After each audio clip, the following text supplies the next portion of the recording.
Purihin ng Panginoon, magandang umaga sa ating lahat, sa mapagpalang araw po at sa ating Panginoon Diyos. Sa ating lahat na ngayon po ay nagbigay ng panahon. Sa aklat po ng Romans muli ay tuloy nating sisiyasatin ang mga katotohanan at tungkol sa ating pananampalataya at ang pinag-usapan po natin ay patungkol sa ating Panginoong Jesucristo. Napakaganda po dito kasi ngayon po ay nililiwanag natin ang mga katubuan ng Biblia po, hindi na sarili nating haka-haka. Tayo muna manalangin, dakilang Diyos, maraming salamat sa mabuting balitang dumating sa amin. At sa biyaya mo, kami ay narito, malakas ng katawan, nagpapatuloy na nagpupuri, nagpapasalamat, sumasamba, nagpe-fellowship. Matin po ang ganitong gawain sa pagkatito ng iyong kalooban. Gabihan po ninyo kami, provide us with knowledge and better understanding ng mga bagay na dapat namin matutunan at manumaan na natin ito ay patungkol sa iyo bilang aming Panginoon at Kristo. Bless us in Jesus' name. Amen. So ito, medyo dumarating na po tayo sa katotohanan. Noong nakaraan po, okay na yan. Sabi, yung Kristo, ulitin ko at ito plago din itininan, yung Kristo hindi po yan sa New Testament lang. Kasi yung pa sinabi nga noon pang una. Kasi nga may istorya. At dapat natin unawain, paalala ko lang, na kaya dito mga kapatid, pinag-uusapan natin yung tinatawag na Kristo kasi po, meron po siyang pinagdadaan ng history. At alam natin na ang Kristo, hindi po yan sa atin talaga nag-originate. Ano po? Ito pa, pagkamat ang Panginoon ay mahal po ang sanlibutan, dito makikita natin na sa kanyang pagsasaayos ng buhay ng tao, pumili muna siya ng isang pamilya. Pumamagitan ni Abraham, no? At sa pamamagitan ng pamilya niyon, doon niya pinasimulan yun. Pero hindi ibig sabihin nagtatani ang Panginoon Diyos. Linawin po natin yan. He just called them the chosen people. At kilala nga po natin sila ngayon sa panahon natin ng bansang Israel. Pero ganun po yun. So, magmula noon hanggang ngayon, hindi nagbabago ang Panginoon. Saan po tayo ito? Yun po ang mga susunod nating pag-uusapan. Pero sa panahon sa ating pagsimula, ang mabuting balita, nililiwanag po sa atin na may dalawang phases po yun. No? Na ang pagdating ng pagliligtas, bagamat ito ay nakatuon sa Israel, sa bayang pinili ng Panginoong Diyos, pangkalahatan din po ang magiging epekto nito. Pero punta muna tayo pa doon sa umpisa, kasi dito maliwanag na sinasabi na sa aklat ng Romans, ang kausap po niya ay mga Roman Christians ng time na yun, o mga inaano nila mga Christian, ay patungkol daw sa Panginoong Jesucristo. No? The topic is about the Lord Jesus. Now, meron lang akong warning na hindi porket pinag-usapan ng Panginoong Jesucristo ay wala nang kinalaman ng Panginoong Diyos. Yung iba kasi nasobrahan naman, masyado namang focus doon. Pero dapat natin intindihin na ang Panginoong Jesucristo ay bahagi ng kaligtasan na pinlano ng Panginoong Diyos. No? Iba po yung Diyos, iba po ang Panginoong Jesus nung time na ito. No? Para hindi kayo malito. Nung time na ito, mga kapatid, na katuparan ng pangako ng Panginoon, ang sabi nito, may dalawang phase ang ginawa ng pag-una, siya ay nagkatawang tao. Yan, medyo mabigat po yun. Kaya sabi, tungkol sa kanyang anak, ang ating Panginoon Jesucristo, sa kanyang pagiging tao. Amen? Yung praise na yun, mga kapatid, mabigat po yun. At yan marami nakakagulo. Mapasok ang Trinitarian, pumapasok ang Oneness, pumapasok ang Unitarian, at kung ano pang mga iba't ibang pag-aaral na tinatawag nating theology. Pero dito mga kapatid, huwag niyo kalilimutan na kahit ang Panginoon Jesucristo na kilala lang sa New Testament, katulad ng nakasulat doon, ang pangako ng Diyos nagsimula na noon pang una. No? Ano bang sabi niyo sa English? Yung salitang noon pang una. Yan, sa verse 2 lang, sa verse 2. Which he had promised afore. Ayun, promise afore. Diba?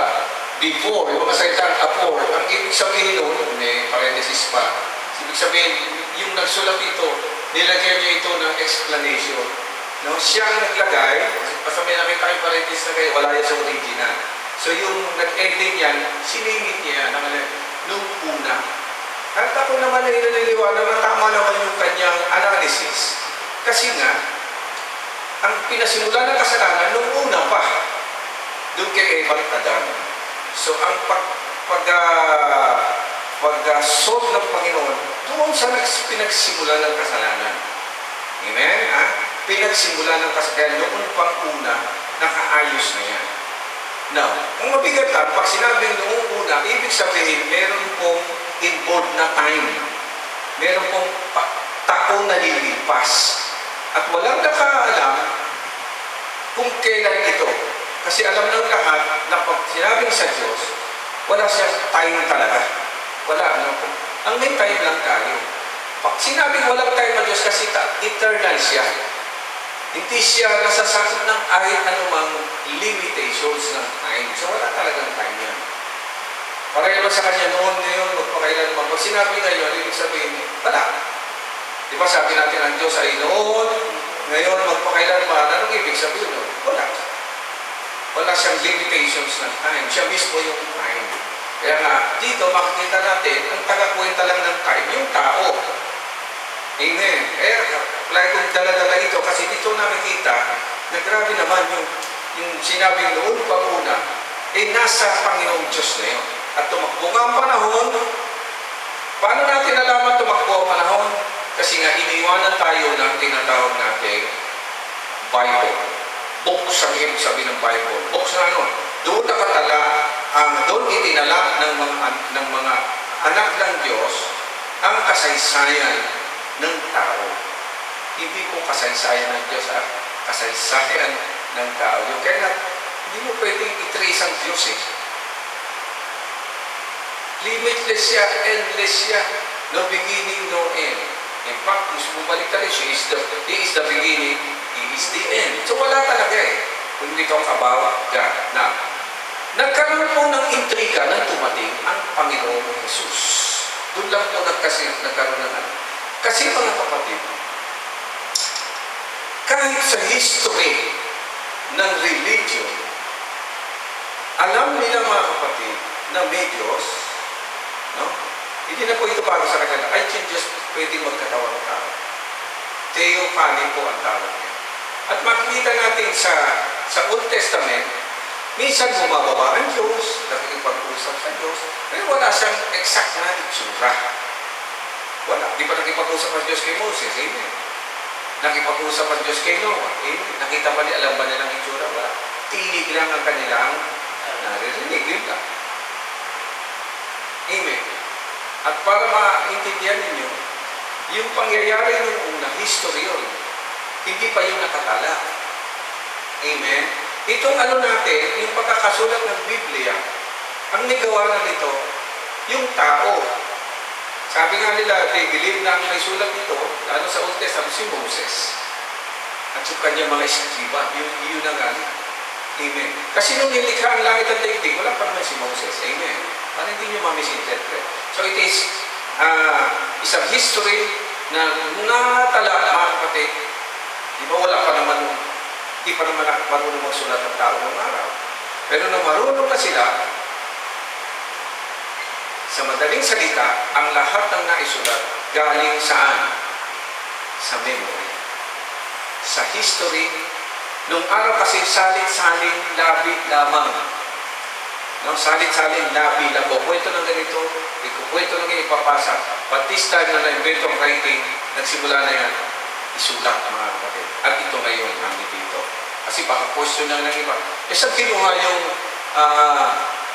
yung elemento ng mga sulat? History will attest. Amen. Kaya nga marami ang hindi naniniwala sa Biblia. Tandaan niyo mga kapatid. Dahil pag binasa niyo nga naman ang Biblia, mahirap siyang paniwalaan. Ang Biblia, kinakailangan para maging effective, gagamitan mo ng pananampalataya. Amen. Ang tao kasi pwede mag-invento ng kanyang sariling istorya. Alam pa ninyo, mga kapatid, na ang Biblia ay may kaparehong istorya. Sino ang alam? Meron po. Sumerian tales po yata yun. Yung mga Sumerian, Babylonian tales. No? Parehas po tayo ng istorya. Na may flood, na may mga higante noong araw. Kaya nga sabi nila, ang Biblia ay kopya lang ng una. Pero dapat din naman, isipin nila, baka yung naunang yun, sila ang pumopya sa Biblia. Pwede rin naman, hindi po ba? Pero makikita nyo dito mga kapatid, na even history attests, nagpapatungo na ng mga kapatid na may istorya ng gano'n. Yung iba hindi naniniwala na mayroong flood. Amen. Pero nung umakyat sila mga kapatid sa Mount Everest, na pinakamataas na bundok sa daigdig, nagtanong sila, bakit merong limestone, yung batong yun, sa tuktok ng Mount Everest? Ay, ang limestone matatagpuan mo sa ilalim ng dagat. Ibig sabihin, yung tuktok na yun, isang beses, sa history, lumubog sa tubig. Amen? Kaya sabi nila, totoo, paniwala mo hindi na merong Noah's flood. Meron, kasi nagtataas yun. At nakita na, habang pinag-aaralan nila yung, lalo na yung sa Amerika, makikita nyo doon, meron yung lugar na parang may mga guhit-guhit. At sabi nila, hindi pwede itong magkaganito nang hindi ito dinaanan ng tubig. Di ba pinahapo tayo? Alam mo, binaha tayo. Pagkatapos ng tubig, ano nakita natin? Burak. Bakit napunta sa atin yung burak? Saan galing? Sa atin ba? Hindi. May pinanggalingan ito. Dala ito ng tubig. Parang gano'n ang gusto kong sabihin. Na nung pinag-aralan nila yung layers, mga ganyan kakapal. Bakit? Sa tuktok may starfish. May starfish. Saan natatagpuan yung starfish? Nagagat lang yun. Eh baka nasa tuktok, nasa gitna ng bundok. Ibig sabihin, dumating ang pagkakataon ng lugar na ay lumubog sa tubig. Amen. Yan ang ilan sa mga halimbawa na pwede nating tingnan na ay totoo ang nangyayari sa Biblia. Amen ba mo? Kinakailan ng napakaraming ebidensya. Yun yung mga bagay na physical.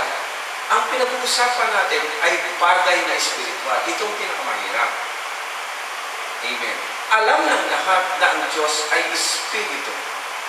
Kahit kailan wala itong anyo. Hindi po ba natin? Wala namang itsura ang Diyos eh. Wala. Nalaman lang natin may Diyos kasi may salitang na itala rito na isulat. Amen. Nagsalita lang siya, narinig lang, yun lang ang alam natin patungkol sa Panginoong Diyos. Kinakausap, wala naman silang nakikita. At alam naman natin, ang tao mga kapatid, sa modern nilang pagkaunawa, to see is to believe. Pag hindi nila nakita, wala. Walang ebidensya. Yun na sinasabi, parang sa korte. May nakita ka ba? Wala. Ay, wala. And now we are talking about God na hindi nakikita. Amen. At sino lamang ang nakarinig na kanyang tinig? Yung kanyang mga pinili. Tandaan niyo po yun. Hindi lahat ay nakarinig ng tinig ng Panginoong Diyos. Ang nakarinig lang ng tinig ng Panginoong Diyos, yung mga chosen one. Ang tawag na sa kanila ay Messiah. The chosen one.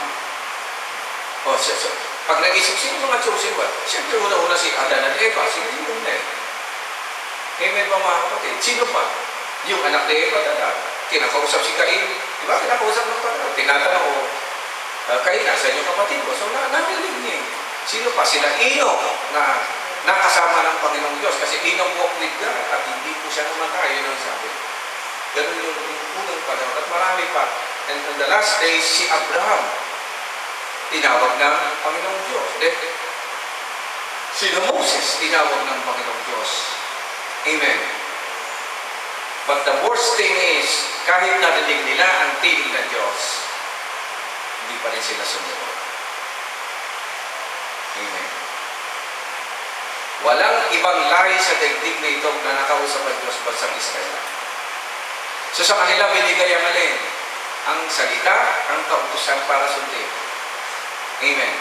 So, makikita natin ang isang matinding lesson pagkakilala mo ng Diyos ka, kakilala mo ng Diyos na rin mo ng Diyos. Ano nangyayari?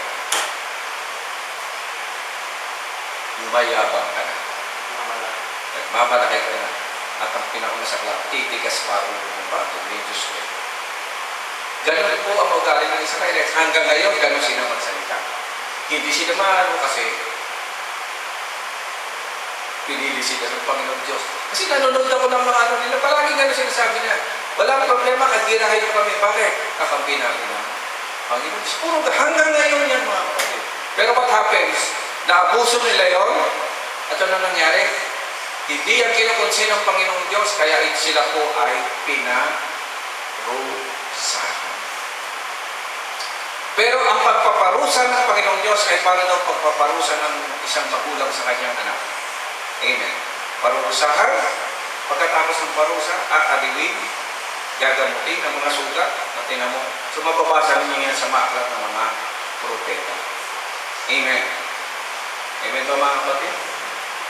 So, sa history ng Israelites, naranasan nila panahon ni Moses, makapiling ang Panginoong Diyos. Amen? Bilang patunay na kapiling nila ang Panginoon at nasa kanila, ano nangyari? Dapat nasaan ang Panginoong Diyos? Hindi po ba dapat? Nasa langit. Pero pinakita na ng panahon ni Adan na bumababa ang Panginoong Diyos. Ibig sabihin, presyo ni Adan. So, nung pinili ang Israel, sinamahan sila ng Panginoon. Bilang patunay, nagpatayo ang Panginoon ng tent of meeting, tolda, tipanan. Ibig sabihin doon sila mag-uusap ng Panginoong Diyos at ng priest. Sino yung priest? The priest is the anointed one. Siya yung Messiah, yung priest ng Panginoon. Kailan na makikipag-usap ang Diyos sa high priest? Once a year. Grabe doon. Hindi, once a year lang po. Kapag ihahandog na ang tupa na mag-aalis sa kasalanan ng buong sanlibutan, buong Israel at tinutukoy mo. Once a year. And for the past 40 years, kasama nila ang Panginoong Diyos. At pagkasama mo ang Diyos, anong sabi? Hindi sila nagutom, hindi sila nauhaw, hindi naluba ang kanilang kamay, hindi napudpud ang kanilang sandalyas. 40 years yun. Nangyayari pa rin ba ito ngayon? Yes, naranasan namin yun. Kami naglilingkod sa Panginoon. Wala naman talaga kami ganun po. Kailangan lang, maging matalino pala sa biyaya ng pinagkakaroon. But anyway, kasabi yung mga kapatid. Tumira sila doon. Amen? Pagkatapos doon na yun, nakarating na sila sa lupang pangako. Anong ginawa ng Panginoon? Ipagtayo na ng building. Yan na, yung building. Ilang building ang tinayo? Tinayo yung unang building sa pamamagitan ni Solomon. At nung nakaraan, binasa natin, ang sabi, sa lahi mo Solomon, ang darating ang chosen one, magpakailanman yun na sinabi. Amen? So, itinayo yun ni Solomon, tapos nagkaroon na ng pagsamba, nandun na yung pag-aalay, amen? Pero, kahit nakatayo yun, ano nangyari?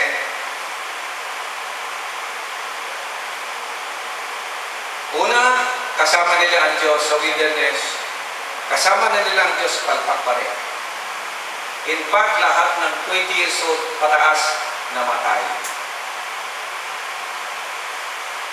Kasama na yung Diyos, pero kahit kasama mo ang Diyos, pag hindi ka marunong sumunod sa kanyang kalooban, wala din. Namatay lahat ng 20 years old, pataas.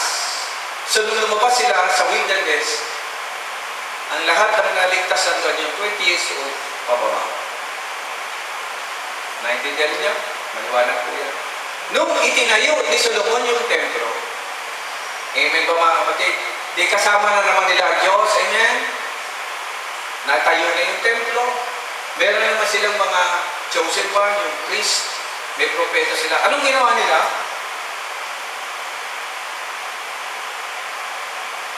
Nakapagtayo na sila ng kaharian.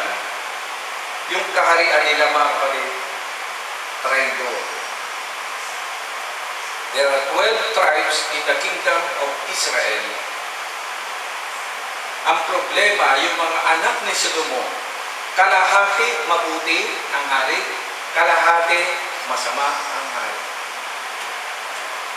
Na-expect na ba yun? Hindi po ba napag-aralan natin yan noong nakaraan? Ayaw nila na sa Diyos, kaya kasi gusto nila ng hari, kinuha nila si Saulo. At sabi, pag kayo naghari, hindi tama yan. Ayaw ng Diyos ng gano'n. Pero matigas ang kanilang ulo. Sige, pinaraan sa kanila. Palpak si Haring Saul, pumalit si Haring David. Si Haring David ba palpak o hindi? Pumalpak din. Di ba? Nangalunya siya. Di ba alam niya? Ipansi ba? Nangalunya siya. Naparusahan din siya. Pero dahil siya pinili ng Diyos, tuloy lang siya. Mabait naman talaga siya. Kaya na nagkaroon siya. Tapos kaya sabi ng Panginoon, hindi ikaw magtatayo ng templo, ang magtatayo ay yung anak mo. Sino si Solomon? Si Solomon ay matalino. Maayos naman. Alam bandang dulo, ano nangyari tayo? Mas matindi, 1,000 asawa na. Pumalpak siya. Pumalpak din. Kailan pumalpak si Solomon kung kailan matanda na?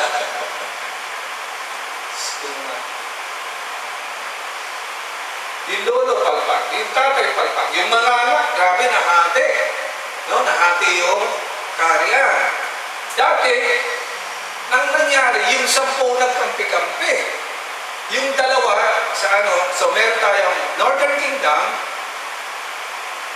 Southern Kingdom. Ang capital ng Northern Kingdom, Samaria. Ang capital ng Southern, Jerusalem. So dalawa yun. Puro palpak yung mga hari. Anong nangyari?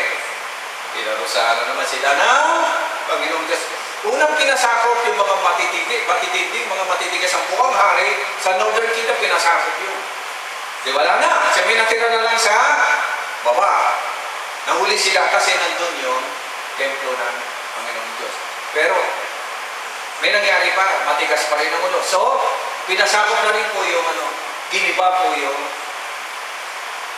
unang templo. So, wala na po. At bilang parusa sa kanila, sila idinala sa Babylonia for 70 years. Naalala niyo? At kilala niyo propeta ay sino?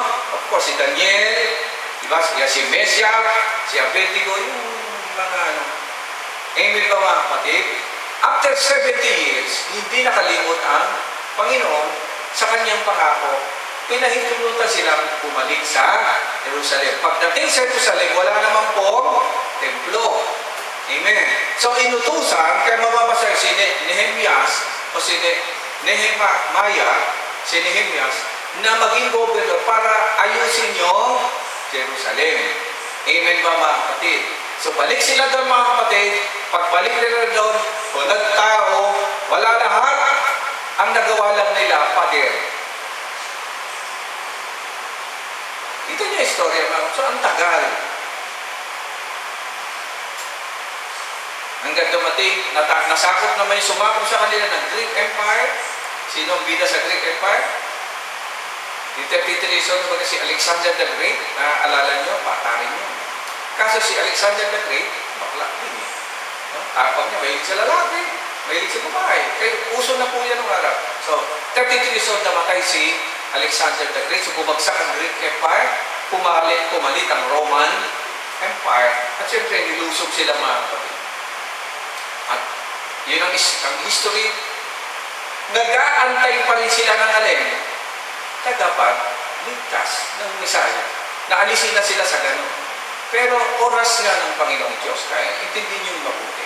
Pagdating ng Roman Empire, medyo maluwag ang Roman Empire, iginagalang nila yung kanilang mga nasasakupan pagdating sa religion. Kaya kilala niyo, sino nagtayo ng pangalawa? Iba si Haring David. Yung gumawa na ng pangalawang templo. Hindi niya naalala. Yung namatay, yung kinain ng uhod yung kanyang Pagtingin niya sa Matthew, sabi niyo, makikita niya ito. Siya ngayon yung nagpatayo ng second temple. Amen. Kasi ginawa ni Solomon, wala na. Hanapin mo si Tar. Para makita mo. Sa Matthew lang na ito. Yung pangalawang templo na ginawa nila, medyo iba yung design. Hindi na katulad nung dati. Tapos, ang mga masiyak nila, yung chosen nila, yung saserdote, kurap. Kilala niyo yung mga saserdote ng Panginoon Kristo? Yung time na yan, mga kapatid, ipinanganak ang Panginoong Jesus. Panginoong Jesus, pinanganak na po siya. Kasi nakita mo na, sita? Di na, ganyan eh.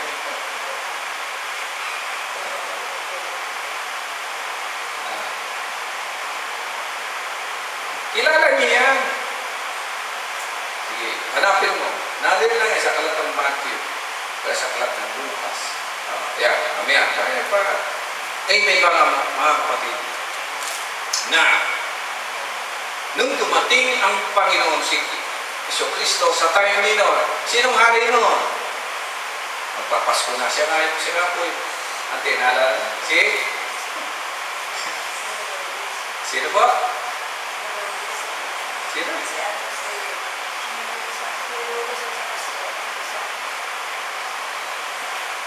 Oh. Sinong hari ng time na yun? Matthew, araw ng Pasko. Hindi ko na nga sinasagot para kayo nasasagot.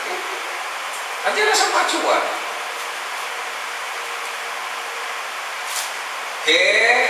Herodes. Si Herodes po, naalala nyo, magpapasko na po. Si Herodes po yun. Amen. Sila, yung tatay niya, at saka sila inakot ng Panginoong Jesus. Amen. Tingin kayo sa akin. Ang senaryo, meron na second temple nakatayo na po. Amen. Yung templong itinayo, kung tutusin, illegal yung pagkakatayo. Iba po ang design niya. Yung una kasing tinayo ni Solomon, napakaganda po nun. Gold yun, mula loob, nalabas. Pati yung mga saserdote gumaganap, wala na, namatay na. Pero yung lahi, meron pa rin. Anong lahi ng mga saserdote? Yung mga Levita, mga Levite, sila ngayon na mga. Ang problema, yung templo, corrupted. Nakita niyo ba nung panahon ng Panginoon Kristo? Pumapasok din ng Panginoon, pero nakikita niya sa loob, corrupted na. May namamalino sa labas, may pagtatangay doon sa loob, tapos, yung punong saserdote, yung pinaka-reping saserdote, corrupt din. Ibig sabihin ko lang ng corrupt, politically inclined sila, mga kapatid. Malakas sila doon kay Pilato, yung hari, malakas sa gobyerno ng Empire ng Rome. Naintindihan niyo ba? Yun na sila. Nung dumating ang Panginoon Kristo, mga kapatid, makikita natin sa istorya, pati yung paglilihi niya kasama. Naintindihan niyo? Paglilihi niya ay isinulat. Kasi, yun ang sinabi ng Romans chapter mula patungkol sa pagkatao ng Panginoon Kristo. Siya dapat ay buhat sa lipi ni David. Kaya po yung inililista. At ang sabi ng mga kapatid, although ito sasabihin ko sa inyo, ang mabasa niya sa Matthew may problema. Hindi sa accurate po. 14 generations, and 72 generations. Meron po mga inumit dyan na mga lolo na ganito, lolo na ganyan. Hindi na po natin alam kung anong kanyang reason. Pero pinatunayan niya lang doon na ang Panginoon Kristo ay buhat sa lahi ni David. Tingnan natin. Okay, Matthew, punta tayo. Ito ang lahi ni Jesus, verse 1, chapter 1, na mula saan? Na lahi ni David, na mula naman sa lahi ni Abraham. Amen. Tingin tayo sa akin. Alin ang nauna ang isulat? Aklat ng Matthew o aklat ng Romans? Sabihin ko, tinatayan niyo ko ba hindi po, meron po akong kopya dito. Alin ang nauna?